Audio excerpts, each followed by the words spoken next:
Some nursery rhymes were never written for children.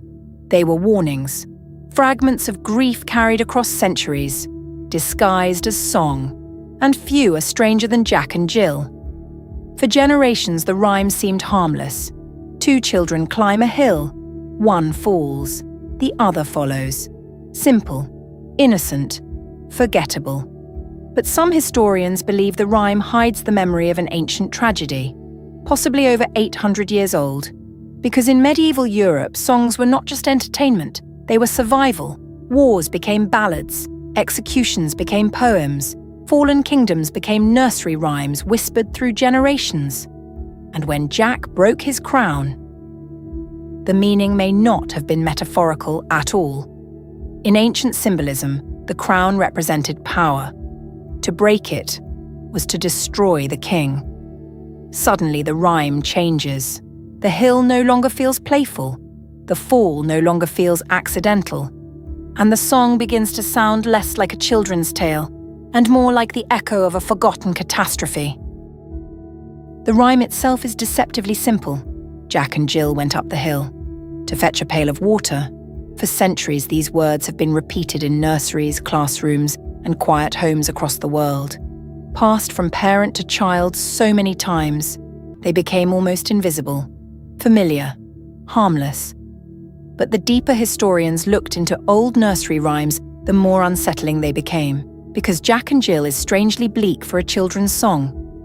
There is no happy ending, no lesson, no triumph, only a climb, a fall, and injury. Why do both children collapse? Why does the rhyme end so abruptly? And why has this simple verse survived for hundreds of years when countless others disappeared into history? The answer may lie in the world where these rhymes were born. In medieval Europe, songs were rarely just entertainment. Many carried hidden meanings disguised beneath simple language, political satire, historical memory, warnings woven into rhythm so ordinary people could repeat them safely. In a time when most people could not read or write, stories survived through sound. And sometimes, tragedy did too. Perhaps that is why Jack and Jill still feels unsettling after all these centuries, because somewhere beneath the innocent melody, something ancient still lingers. Sometimes, children's songs were never meant for children. To understand Jack and Jill, we must leave behind the modern world entirely. No electricity, no medicine, no clean water flowing from a tap, only mud roads, cold stone homes, and the constant presence of death. Medieval England was a world shaped by survival. Most families lived one failed harvest away from starvation. Disease spread quickly through crowded villages, contaminated water, and poor sanitation. When plague arrived, entire towns could disappear within weeks. And above all else, there was fear. Fear of winter, fear of famine, fear that the well would run dry. Today, water is effortless for most of us. But in the medieval world, water meant life itself. Villages often depended on a single stream, or well, sometimes located far beyond the safety of home. In colder regions, these wells were built on elevated ground to protect them from contamination and flooding. That meant people climbed hills daily just to survive. Not for adventure, not for play, but because without water, families died. And these journeys were dangerous. Steep terrain became deadly during rain or frost. A single fall could break bones, cause infection, or leave someone unable to work, which, in peasant life, could become a death sentence. Even children carried these responsibilities. There was no protected childhood in medieval Europe. Young boys and girls worked beside adults from an early age, collecting water, gathering wood, tending animals, surviving however they could. So when we hear Jack and Jill went up the hill to fetch a pail of water, modern audiences imagine a harmless rhyme.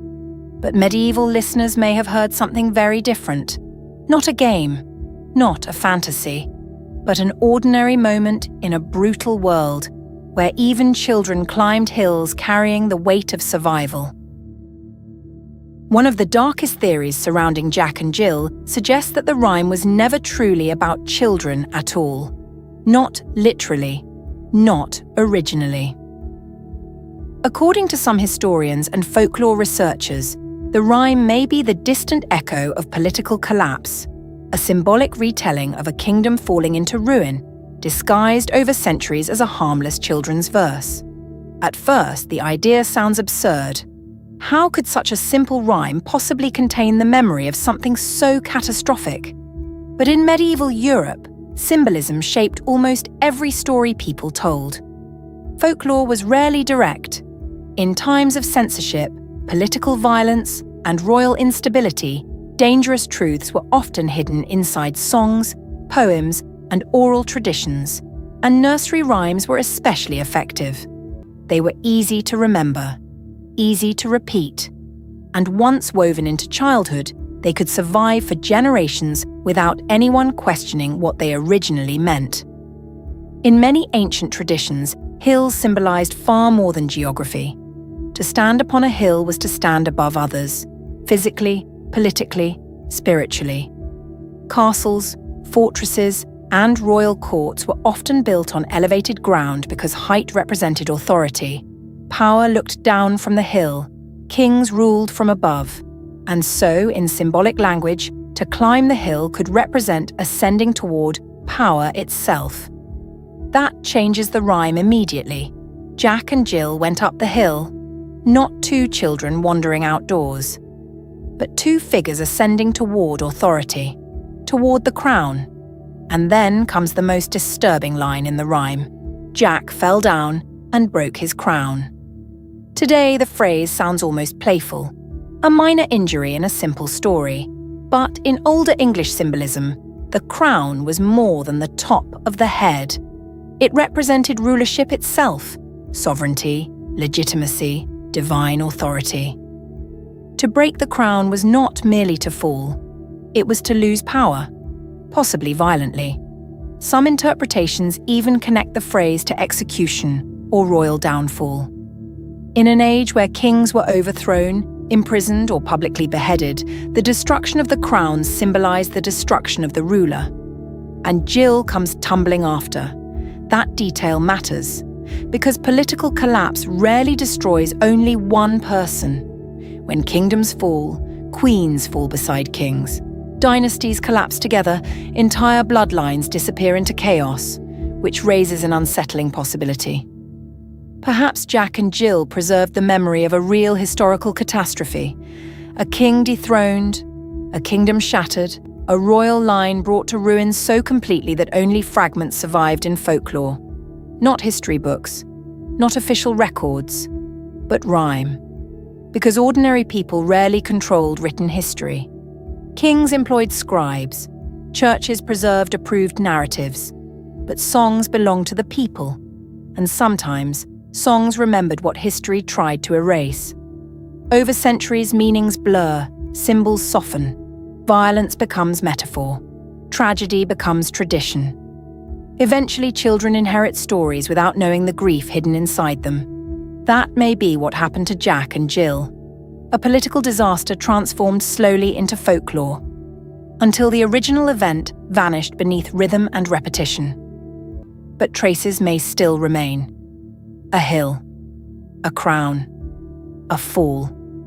The ancient language of collapse hidden inside a nursery rhyme, repeated for hundreds of years.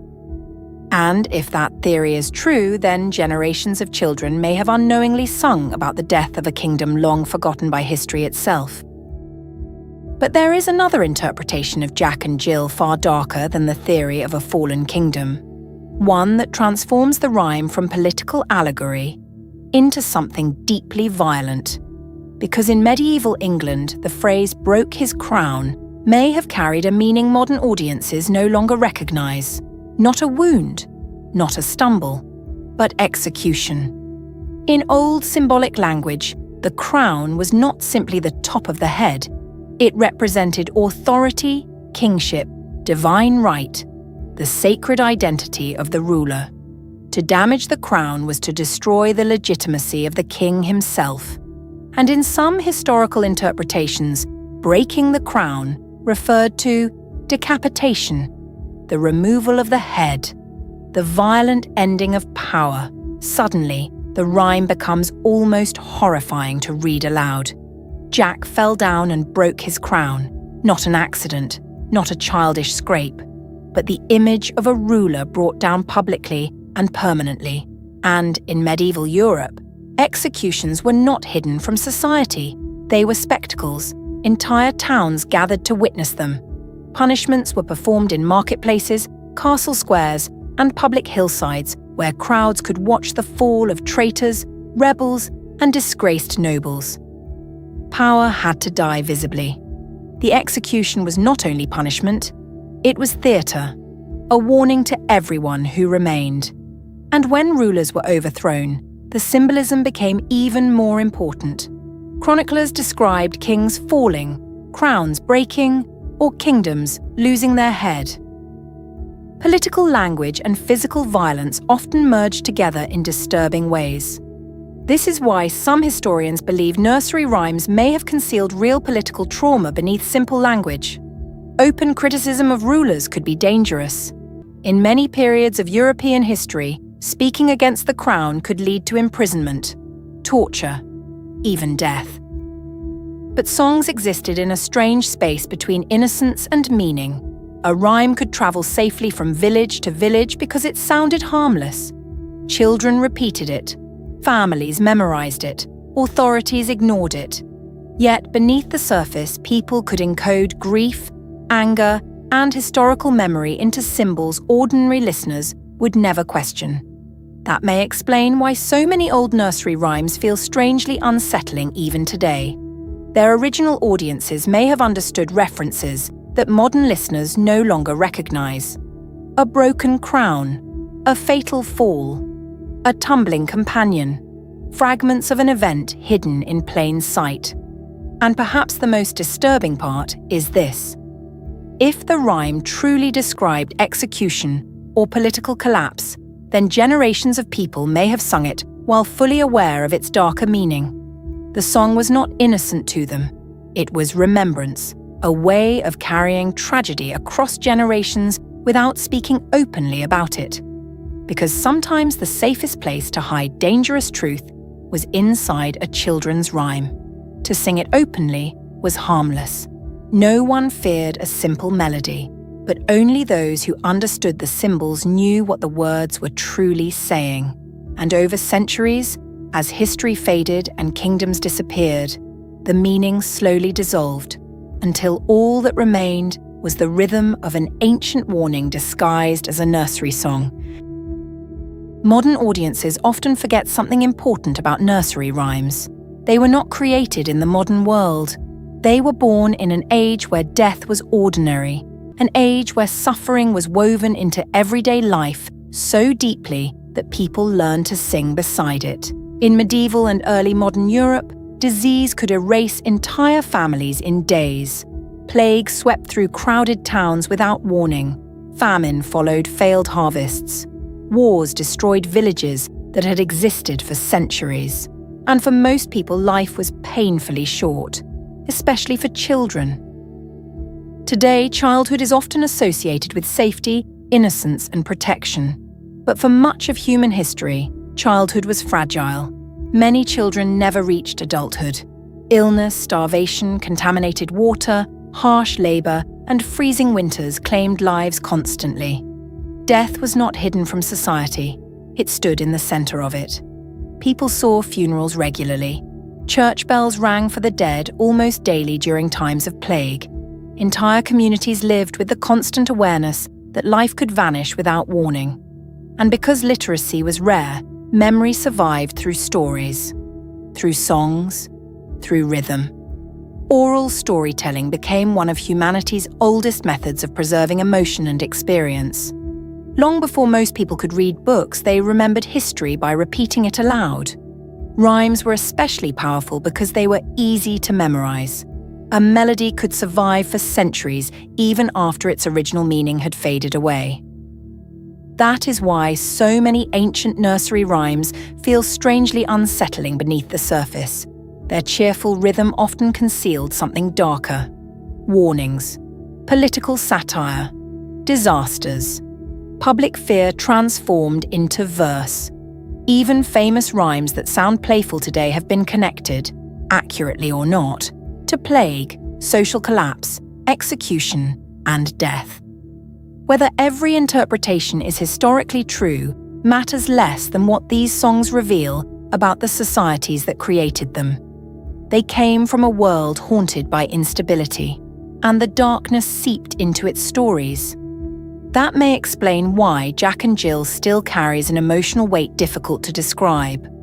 The rhyme is short, simple, almost empty, yet something about it feels incomplete, as though we are hearing only the surviving fragment of a much older sorrow.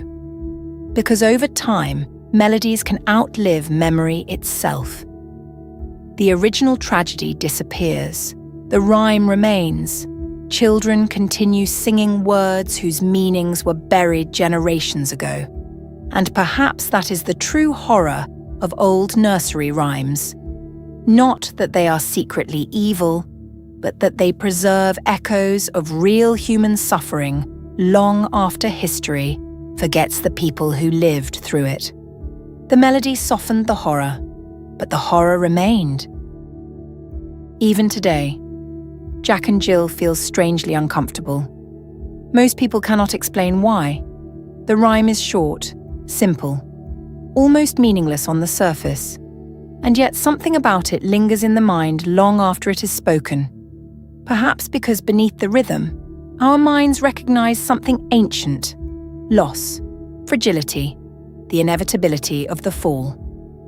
Psychologists have long understood that certain fears are deeply embedded within human beings, and one of the oldest is the fear of falling.